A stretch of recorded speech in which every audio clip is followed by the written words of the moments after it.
Christian Bale হলিউডের, দেন আমির খান বলিউডের, and then FS9 Bangladesh থেকে। শুধু only being an actor, I live in every emotion in every profession. As an actor আমার কাজটাই হচ্ছে যে গল্পটা আসে সেই গল্পটার জন্য নিজেকে তৈরি করা। শুধু অ্যাক্টিংয়ের জন্য এতটা সময় দিয়ে নিজেকে চেঞ্জ করা, 74-75 কেজি থেকে 117তে গিয়ে শুটিং করা কালপুরুষ, দেন সেখান থেকে আলহামদুলিল্লাহ আবার এখন একটু ফিট এইজ গ্রুপের আর্টিস্ট আছে। সো অনেক ধরনের গল্পে অভিনয় করার জন্য বিভিন্ন আর্টিস্টও আছে, যেহেতু প্রতিনিয়ত নিজেকে তৈরি করার বিষয়। আমিও এনজয় করছি, আমার মনে হয় সবাই এনজয়ও করছে, আমার ভালোও লাগছে, কারণ মানুষ পছন্দ করছে, অ্যাপ্রিসিয়েট করছে।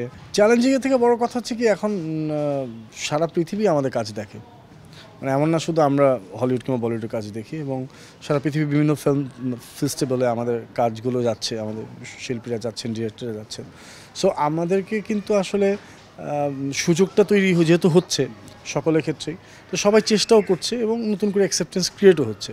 তো আমার কাছে এটা খুবই আনন্দের বিষয় যে আলহামদুলিল্লাহ আমি one of those luckiest actor যার কাছে ভালো কিছু গল্প এসছে, ভালো কিছু টিমের কাজ এসছে, এবং আমি তাদের সাথে কাজ করার সৌভাগ্য আমার হয়েছে। এবং আমাদের ইন্ডাস্ট্রির সবাই চেষ্টা করেছে কম বেশি ভালো ভালো কাজ করার। সেই বেশ কিছু ভালো কাজের ভিতরে আমার কয়েকটা কাজ যুক্ত হয়েছে, এটাই আমার জন্য একটা প্রাপ্তির বিষয়। অ্যাজ অ্যান অ্যাক্টর আমার কাজটাই হচ্ছে নিজেকে আসলে নতুনভাবে তৈরি করা, সময়ের সাথে তৈরি করা। তো আমি একটা কথা সবসময় বলি যে only being an actor, I live in every emotion in every profession.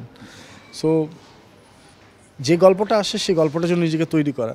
তো আগে রোমান্টিক কাজগুলো করেছি, অ্যান্ড এখন OTT কিংবা ফিল্মে চ্যালেঞ্জেস ক্যারেক্টার আসছে, নাটকেও চ্যালেঞ্জেস ক্যারেক্টার আসছিল, বাট সেখান থেকে এখানকার প্রজেকশনটা অনেক বেশি বড় হয়ে যাচ্ছে, এবং নতুন মাধ্যম বলে মানুষেরও নতুনভাবে এঙ্গেজমেন্ট বাড়ছে। তো সেটা একটা বড় আমি বলবো যে কানেকশন অডিয়েন্সের সাথে, অডিয়েন্স আমাকে নতুনভাবে দেখতে পাচ্ছে। তো আমাদের দায়িত্বই তো তাই, নতুন নতুন কাজ নতুনভাবে উপস্থাপন করা। তো আমি সেই চেষ্টাই করে যাচ্ছি, আমার ভালোও লাগছে, কারণ মানুষ পছন্দ করছে, অ্যাপ্রিসিয়েট করছে, ভালো ভালো কথা বলছে, এবং এটা তো অনেক বড় প্রাপ্তির বিষয়। মানে আপনারা জার্নালিস্ট থেকে শুরু করে সবাই বলছে যে ক্রিশ্চিয়ান বেল হলিউডের, দেন আমির খান বলিউডের, অ্যান্ড দেন FS9 বাংলাদেশ থেকে। শুধু অ্যাক্টিংয়ের জন্য এতটা সময় দিয়ে নিজেকে চেঞ্জ করা, কারণ 74-75 কেজি থেকে 117তে গিয়ে শুটিং করা কালপুরুষ ওয়েব সিরিজ, দেন সেখান থেকে আলহামদুলিল্লাহ আবার এখন একটু ফিট অলমোস্ট হয়ে গেছি, আর কিছুটা বাকি আছে।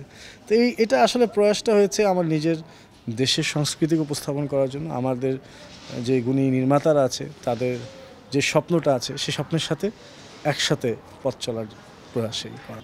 আমাদের ডিরেক্টররা সবসময় বড় স্বপ্ন দেখেছেন, ওনারা সবাই চেষ্টা করেছেন ভালো কিছু করার।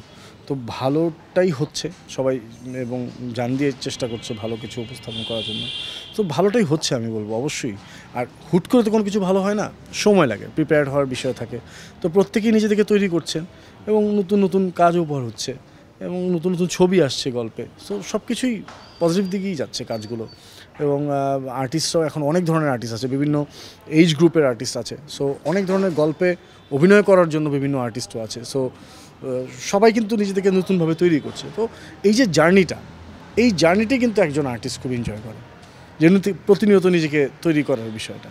সো আমিও এনজয় করছি, আমার মনে হয় সবাই এনজয়ও করছে নিজেকে উপস্থাপন করার ক্ষেত্রে।